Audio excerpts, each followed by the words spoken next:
एक breaking news समोर येते ती आपण पाहूयात। केंद्रीय पथक रात्री टॉर्च मारून पाहणी करते असं ठाकरेंनी म्हटलंय। केंद्रीय पथकाच्या पाहणीवरून उद्धव ठाकरेंनी हा निशाणा साधलाय।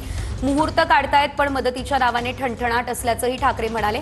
याशिवाय आपण लगेच निगेटिव्ह अर्थानं पाहण्याची गरज नाही असं प्रवीण दरेकर यांनी उत्तर दिलं। केंद्रीय पथक आपल्या बरोबरीने फिरते, तुमच्याकडे येऊन गेलं येईल कदाचित। आज पेपरमध्ये मुंबईतून निघताना फोटो पाहिला, रात्रीचे टॉर्च मारून पाहणी करतायत। आता केंद्राचं पथक आले, मग हे केंद्राचं पथक जाणार, त्याच्यानंतर अहवाल देणार। म्हणजे नुसतं पंचांग काढतायत, मुहूर्त मागून मुहूर्त काढतायत, पण मदतीच्या नावाने ठणठणाट। म्हणून मी तुम्हाला सांगायला आलो की आम्ही तुमच्यासाठी आहोत।